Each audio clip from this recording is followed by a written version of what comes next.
Hell's Kitchen indeed. Get it? Because his other show's called Hell's Kitchen. Okay, hey guys, it's Phoebe. Welcome to WatchMojo. Today we're counting down our picks for the top 10 worst chefs on kitchen nightmares. The dough was so thick, parts of it were undercooked. I disagree with you about my dough. I think I have a great dough. Before we begin, we publish new content every day, so be sure to subscribe to our channel and ring the bell to get notified about our latest videos.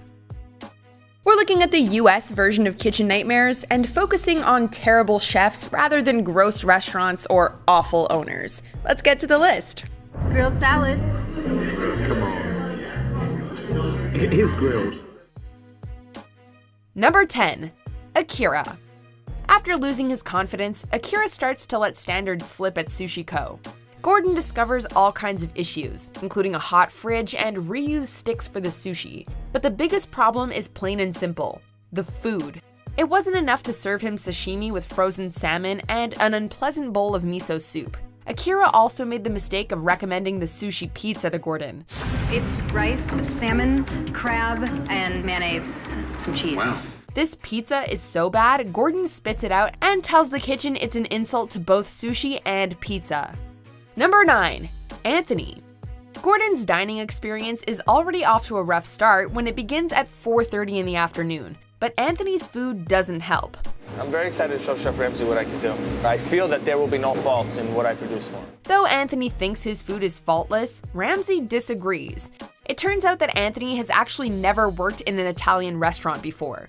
Trobiano's specialties range from odd combinations like salmon and spaghetti to culinary abominations like the chicken-wrapped shrimp. Well, I got the chicken, and where's the shrimp? Aside from being rock solid, the shrimps just ruin the taste of the chicken. Pissed off. I wanted to prove him wrong. I wanted to show him my cooking skills, are up to par. Anthony is furious that Gordon doesn't like his food, not to mention his sanitary standards, leaving Gordon unsure at first if he can even help him. Number 8. Ricky. This executive chef was a lot for Gordon to handle. Look at them diamonds on that. Diamonds on my fish, diamonds on my fish. Audibly rapping in the kitchen while diners were eating, Ricky didn't seem to have a care in the world, not in the least for the food he was serving. He was out of his depth and buying frozen food, with roughly half of the ingredients needed for the menu missing at any given moment. When Gordon finally tested Ricky against his sous chef Lex, Ricky couldn't tell chicken from beef or steak from pork. Ricky, you're wrong. That was chicken. But this is one cloud that has a silver lining. After the show, Ricky cleaned up his act and learned how to cook for real, realizing the potential Gordon saw in him. Number 7. Chappie. He's earned a reputation for being the angriest chef to ever appear on the show. But where Gordon also has a reputation for being angry, Chappie didn't have the culinary skills to back up his attitude. Well, he couldn't even get through the steak. It was all gristle. It was gristle? Yeah. The staff say Chappie flies off the handle at anything, even cussing them out when they asked him what's in a dish on behalf of a customer. Chef Ramsay's a dumbass. If there's something that I think is absolutely wrong, he doesn't know what he's talking about, I'm gonna tell him. You don't know what the hell you're talking about. The conditions in the kitchen weren't good either, with Gordon finding filth at every turn. Worst of all, Chappie immediately returned to his old ways at the end of the show. The other day, our guest wanted to know what was in a sauce, so I asked him. He said, "What want to know?" Chappie shut down shortly after filming, and Chappie turned all the blame on Gordon. Number 6. Doug. The owners of La Galleria 33, Sister Act Rita and Lisa were enough of a struggle for Gordon. But throw in bitter head chef Doug and you have a recipe for disaster. Doug, who communicates here? I do, but I can't hear anything. Who's when things are ready, we just put them over there. Oh, so there's no timing. Doug's ineffectualness was made worse by the fact that he was Rita's ex-husband, with an unpleasant divorce making things all the more difficult. Doug lost all his passion for food, the menu special hadn't changed for years, and he didn't make anything fresh. The final nail in the coffin was Gordon seeing him drop a piece of chicken on the dirty floor and then put it right back in the pan. Wait a minute, he dropped it on the floor and cooked it? What do you mean? Am I on my own here or what? Number 5. Eric. The restaurant's failings can't be blamed entirely on Eric. Not when the owners had no restaurant experience and he was just one in a long line of chefs to pass through the kitchen. But he certainly didn't help anything.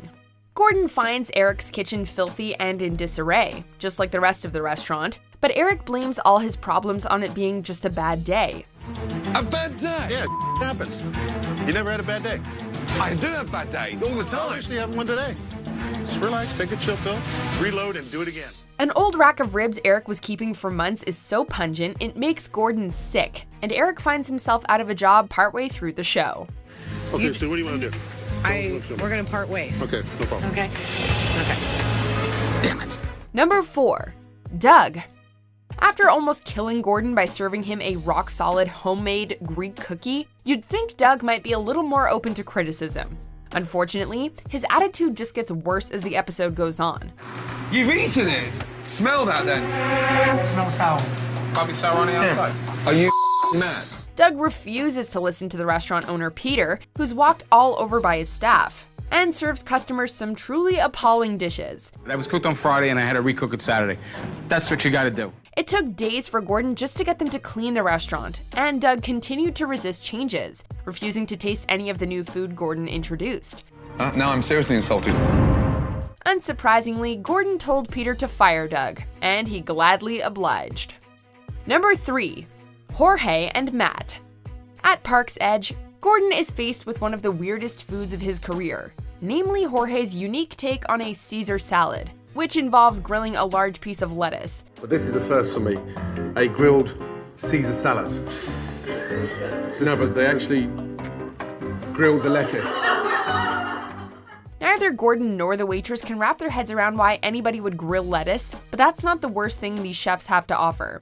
Jorge has absolutely no experience and has never trained as a chef, and Matt has a short temper and lack of pride in what he does. What'd you say? I said chill out with the drama. Get out of here, right now. Get the out right now.